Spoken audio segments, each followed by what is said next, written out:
ጥያቄያችን ምንድነው? ፈንክሽናችን ይሄንን ይመስላል። ይሄ ፈንክሽን ኮንቲኒየስ አት x = 0 እንዲሆን m ምን ይሁን የተባልነው። ኮንቲኒየስ ስንባል ቶሎ የምናስታውሰው ሊሚት ኦፍ የፈንክሽናችን as x approach to 0 መሆን ያለበት f of 0 ነው ማለት ነው። ልክ 0ን ስናስገባ ከምናገኘው ጋር እኩል መሆን አለበት ሊሚታችን እንደማለት ነው። ኤክሳችን 0 ሲሆን ወደ ፈንክሽናችን በግራም በኩል ብንጠጋ በ0 ማይነስ ማለት ነው። በቀኝም በኩል ወደ 0 ብንጠጋ 0 ፕላስ የምንለው ሁለቱ እኩል ናቸው። በተጨማሪ ደግሞ ከኤፍ ኦፍ 0 ጋር እኩል መሆን አለበት እንደማለት ነው።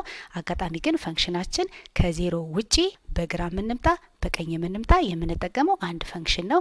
ከ0 ውጪ ላለ በሙሉ ይሄንን ነው የምንወስደው። ከዛ ደግሞ ኤክሳችን 0 ሲሆን ደግሞ 2m + 7 ስለተባለን ይሄንን 0 የምናስገባው ሁለተኛው ኢኩዌሽን ላይ ነው። ሊሚት ላይ ደግሞ ፋንዳሜንታል ትሪጎኖሜትሪክ ሊሚት የምንለው ደግሞ sin x over x አንድ ነው የሚለው ነው። ስለዚህ ሊሚት ኦፍ sin x over x as x approach to 0 አንድ እንላለን። ይሄ አንድ ከማጋ እኩል መሆን አለበት ከኤፍ ኦፍ 0 ጋር እኩል መሆን አለበት። ኤክሳችን ደግሞ 0 ሲሆን የምንወስደው ይሄንን ነው። ስለዚህ ከ2m + 7 ጋር እኩል እንዲሆን m ምን ይሁን ብለን ነው ካልኩሌት የምናደርገው። ከዛ በሁለቱም ሳይድ -7 እዚህም ጋር -7 አድርገን ብናደማምር -6 ይመጣል እዚህ ጋር። እዚህ ደግሞ 7 እና -7 ተጣፍቶ 2m ይሆናል። m ብቻው እንዲቀር ኦቨር 2 ስናደርግ ኤማችን መሆን ያለበት ስንት ነው?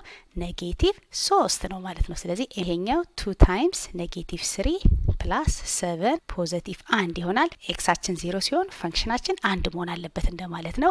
እዚህም ጋር እንደምታዩት ሳይን ኤክስ ኦቨር ኤክስም ደግሞ ሊሚታችን ስንት ነው ብለናል? አንድ ነው። ስለዚህ እኛ ወደ 0 በተጠጋን ቁጥር ይሄ 0 ቢሆን በግራ በኩልም ሆነ በቀኝ በኩልም ብንጠጋ ሊሚታችን ሳይን ኤክስ ኦቨር ኤክስ ስንት ነው? አንድ ነው ብለናል። ይሄ አንድ ነው፣ ይሄም አንድ ነው።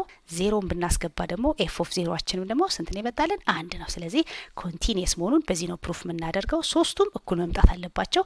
በግራም በኩል ብንሄድ በቀኝም ብንሄድ 0ንም ደግሞ ስናስገባ የምናገኛቸው ቫልዩዎች አንድ አይነት ከሆነ ብቻ ነው ኮንቲኒየስ የምንለው።